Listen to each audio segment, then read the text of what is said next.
É o prefeito de Sobral, Ivo Gomes, irmão de Cid e de Ciro Gomes, e que também está, de alguma forma, envolvido aí com essa crise que não é só política, né? É também familiar. Ele concedeu uma entrevista ontem à Rádio Tupinambá de Sobral e teceu alguns comentários. Primeiro, em relação aí à postura de Ciro Gomes, afirmando que ele está um tanto frustrado, rancoroso, e também falou da atuação do ex-prefeito de Fortaleza, Roberto Cláudio. Vamos acompanhar esses trechos. Jovem, 40 anos, né? Muito jovem. Precisa ter sido ministro, governador com 40 anos, está com a carreira encerrada. Então isso acho que dá aí um pouco de frustração, né? Eu vejo o Ciro hoje uma pessoa ainda se sentindo meio frustrado. Ele ainda está amargando essa... Foi muito ruim para ele a eleição do ano passado. Eita, né? Rapaz. Muito ruim. Aqui no Ceará, a confusão, né? Sobral, perdeu em Sobral. Perdeu em Sobral. Perdeu em Sobral. Foi ruim. Mas não existe político morto, né? Ele tá aí. Para o defeito eu vou deixar para os adversários dele botarem. Eu não vou botar defeito nele. Assim não recula. Não, eu não tenho vontade, porque a briga não é pessoal. Eu tô no meio dela também. O Ciro tá sem falar comigo. Que é isso, rapaz? É verdade. Uma ligação. Não, eu tentei falar com ele, ano passado ele não me atendeu.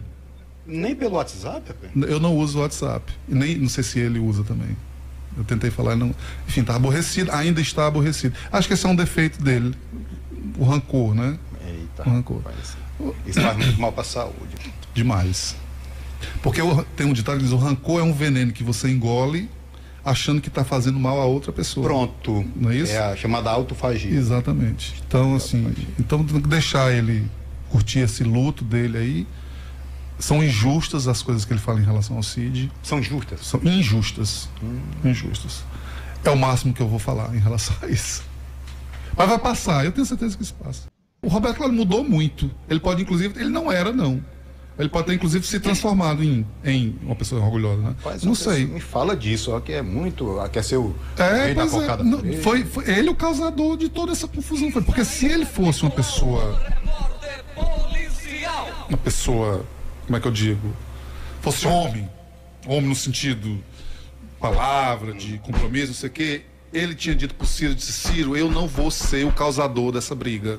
Então ele é o causador. Ele é o causador da briga, com certeza, porque o Ciro quis que ele fosse candidato, mas ele, se fosse mesmo uma pessoa que não fosse obcecado pelo poder, como ele estava, né, ele teria dito pro Ciro: Ciro, eu vou esperar, porque ele podia ter esperado 4 anos. Deputado, o senhor concorda que ainda há muito rancor por parte de Ciro Gomes e também que o ex-prefeito de Fortaleza, Roberto Cláudio, é o grande responsável por essa briga e por essa crise atualmente instalada no partido?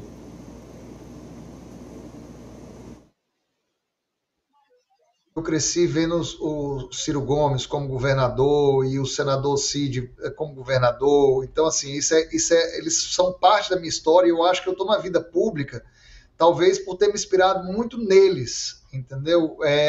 No Cid, no Ciro e no meu pai também. Então, eu acho que eu dei essa guinada para a vida pública muito em função de me espelhar neles, de querer poder deixar um legado, de fazer alguma coisa bem para a população, porque eu vi que eles fizeram muita coisa pelo nosso estado. Eu acho que ele está chateado, mas ontem eu já vi um Ciro na reunião do PDT muito diferente. Ele tem as críticas dele, ele tem alguns percalços que ele precisa ultrapassar. Acho que o Ivo utilizou a palavra correta, que ele precisa cumprir esse luto e superar isso, e eu acho que isso é uma questão entre irmãos, que o Cid já propôs de reunir os 5 e tentarem conversar e dialogar. Politicamente, eu adoraria que tanto ele quanto o Roberto Cláudio e hoje estivéssemos todos unidos, como foi no passado e como nós construímos. O Roberto é um amigo pessoal que eu tenho, a minha esposa é amiga da esposa dele, da Carol, meus filhos são amigos das filhas dele.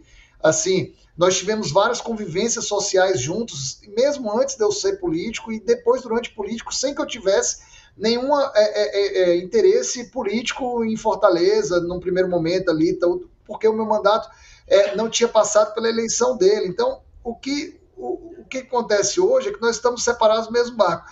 Eu acho que o Roberto Cláudio tomou as decisões dele. Hoje eu tenho uma nova visão do que aconteceu, as duas versões dos dois lados.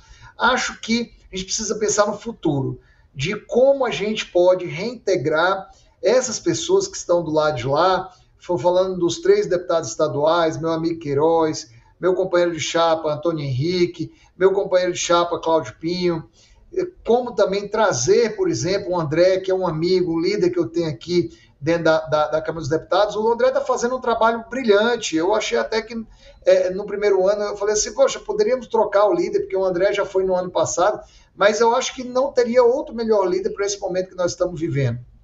Mas isso tudo faz parte de lado pessoal e política aqui em Brasília. Do lado partidário, eu acho que eles não podem continuar à frente do partido, porque eles representam a minoria do partido hoje. E só a maioria do partido poderá ajudá-los a seguir um caminho, ou dar a salvaguarda para eles, deles manterem a oposição, a opinião deles, se eles quiserem.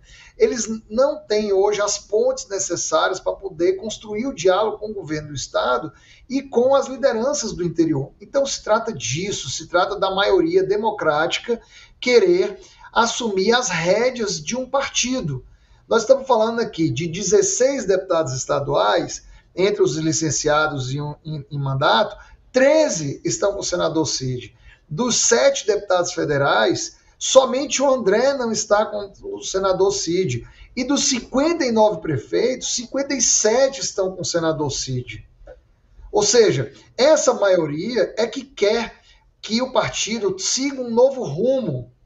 E tem uma minoria que não quer deixar, que está no comando. Então a gente precisa mudar de mãos esse comando para que possa até proteger essa minoria e trazê-la para o mesmo barco se amanhã no futuro eles quiserem. Então, são amigos, dói muito, volto a dizer, mas é um movimento que eu entendo hoje, eu não tenho nenhum interesse partidário, o diretório lá do Aracati está organizado, eu tenho outros prefeitos que estão em outros partidos, para mim eu estou todo ok, eu tenho meu mandato para cumprir, eu estou querendo ajudar eles próprios que estão na oposição dentro do partido e ajudar a fazer essa amizade de novo, ajudar a reconstruir o partido e crescer o nosso PDT no Ceará. Laços familiares e políticos que precisam